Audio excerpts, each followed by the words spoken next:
Bonjour Eric Paul, bonjour Monsieur le maire. Bonjour Monsieur le maire. Bonjour. Donc je Bonjour. suis rejoint par Cyrielle Ariel qui pilote avec moi la matinée. On est très heureux de pouvoir échanger ce matin avec vous dans le cadre de votre candidature réussie à du coup la ville durable européenne, prix que vous avez reçu dès la première année, et ça c'est une première en France. Oui, effectivement, c'est ce label, ce titre capitale verte européenne qui est décerné par la Commission européenne, un peu à la manière des capitales européennes de la culture. C'est à la fois pour nous l'occasion de porter un récit positif sur ce qui a été accompli, donc prendre le temps de célébrer un peu et d'être fier de ce qu'on a fait, parce qu'il faut être fier de ce qu'on fait pour pouvoir avancer, et puis l'occasion d'amplifier évidemment tous ces échanges, de se donner collectivement des types d'amplification communs. Et donc, on sera sous les feux des projecteurs, effectivement, en 2022, avec beaucoup d'échanges. Et puis, du coup, ça donne un coup de boost à nos politiques pour à la fois les politiques de logement, de déchets, d'alimentation, de santé. Et évidemment, vous le savez, dans les Alpes, le dérèglement climatique va 2 fois plus vite qu'ailleurs. Et on voit littéralement la montagne tomber devant nous. On nous annonce, les scientifiques nous annoncent 50 jours de canicule à horizon de 2050. Donc il y a une vraie logique pour nous à nous lancer dans des défis qui rassemblent. C'est ce que nous faisons depuis 2014 en fédérant un arc humaniste et puis en s'entraînant finalement, en étant cohérent sur les politiques d'énergie par exemple. En 2022, nous produirons avec notre opérateur local, nous sommes actionnaires majoritaires d'énergie, GEG, nous produirons l'équivalent de la consommation électrique de Grenoble en énergie 100% renouvelable, ni fossile ni nucléaire. Ça marche aussi dans le domaine de l'alimentation, avec le passage à 2 repas végétariens par semaine, avec un plan alimentaire interterritorial. Bref, des politiques qui sont cohérentes et qui permettent d'entraîner. Merci beaucoup et ça fait plaisir d'entendre les repas végétariens. Vous parlez à une végane. Monsieur le maire, vous faites parler beaucoup d'encre. Moi, je suis journaliste et je suis sur BFM Business. Vous faites parler beaucoup d'encre et en tant qu'écologiste, ça me parle également. Vous êtes l'une des villes pionnières. Est-ce que vous venez de le dire, mais quels sont, on va dire, les 3 grands enjeux sur lesquels on peut dire que Grenoble est à la pointe, en tout cas sur le territoire national? Et voilà, peut-être ce que vos confrères vous envient quelque part.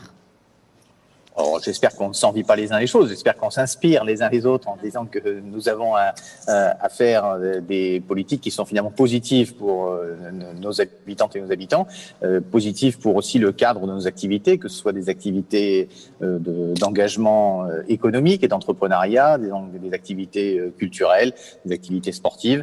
Tout ça, finalement, notre façon de regarder les choses, c'est que l'ensemble de ces activités doivent avoir, que l'on agisse une dimension individuelle, collective ou communautaire, c'est-à-dire de l'action publique, nos actions doivent avoir 3 dimensions.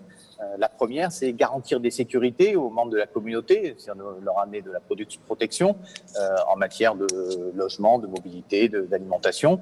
Et l'alimentation, on le voit dans cette crise du Covid, c'est un vrai sujet pour beaucoup de Françaises et de Français. Beaucoup de circuits courts avec ce Covid. Circuit court, mais aussi solidarité, développement de l'agriculture bio, recyclage des déchets. Nous collectons les déchets alimentaires. Nous sommes une des rares métropoles à collecter les déchets alimentaires. On va installer une usine de méthanisation sur l'usine de compost. Donc il y a une cohérence d'ensemble.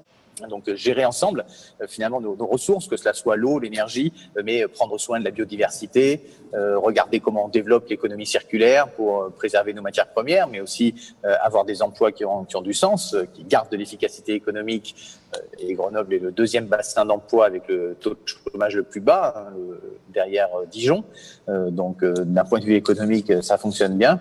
Et puis 3e axe, c'est toujours nourrir notre désir de sens, parce que je suis convaincu que c'est ça qui nous donne l'envie d'avancer, plus que la peur d'un effondrement qui, évidemment, si on regarde les courbes, si on prolonge les courbes des scientifiques et les analyses du GIEC, effectivement, on va dans le mur.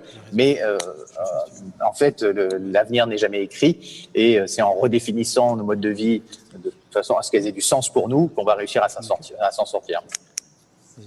J'avais une question effectivement sur les infrastructures. Vous avez développé un quartier urbain très innovant avec un système effectivement de panneaux solaires pour faire justement le rendre carbone neutral. Quelle est votre vision justement de la construction? Vous êtes une ville dans laquelle il y a plus beaucoup de foncier disponible. Donc, est-ce que c'est le recours justement aux friches et la réhabilitation? Comment vous voyez le futur du développement urbain, qui est évidemment indéniable, mais comment vous l'appréhendez? Oui, alors Grenoble, c'est en termes de densité, c'est la 3e ville-centre la plus dense de France, hein, derrière Paris et Lyon. Donc nous sommes presque à 10 000 habitants au kilomètre carré, c'est 2 fois plus dense que des métropoles comme Bordeaux, Toulouse, par exemple. Donc le foncier est évidemment un sujet, on le comprend quand on habite Grenoble puisque nous sommes entourés de 3 massifs. Donc d'abord, l'enjeu majeur en matière de développement urbain, c'est évidemment la réhabilitation du bâti.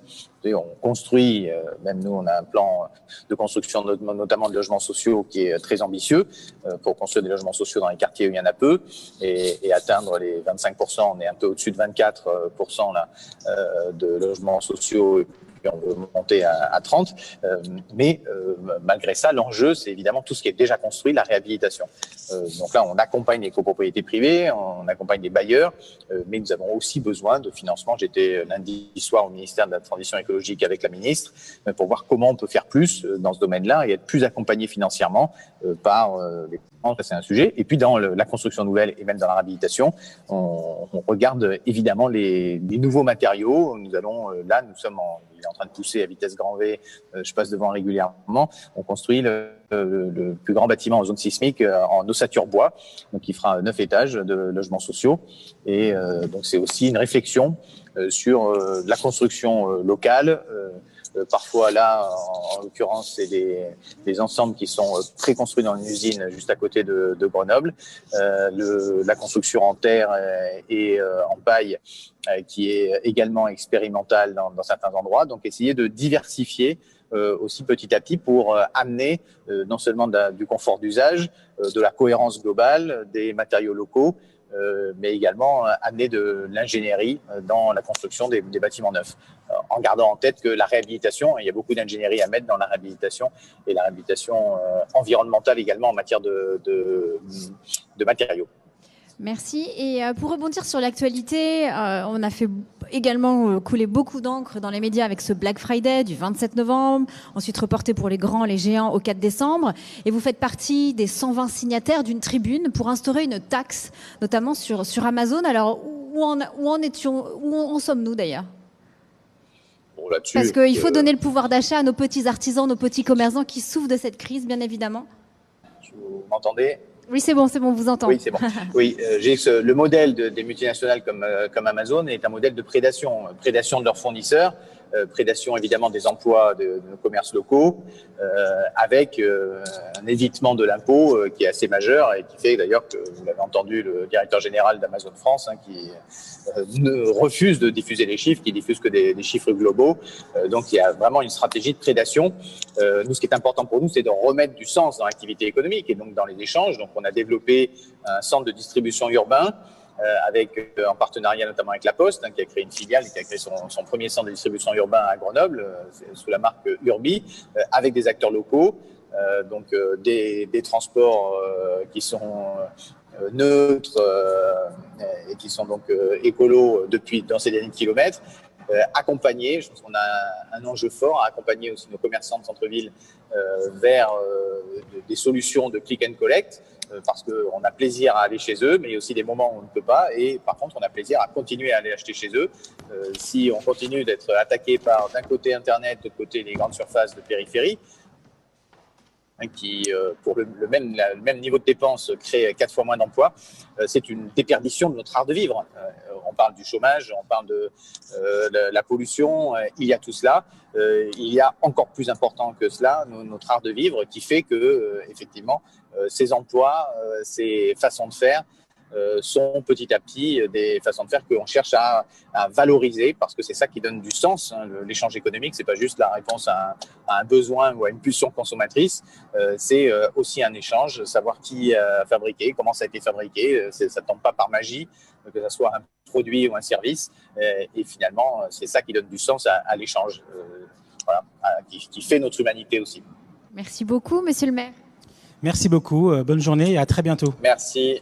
Et continuez. Merci à vous. Au revoir. Voilà, on était très heureux d'avoir pu échanger avec monsieur le maire de Grenoble.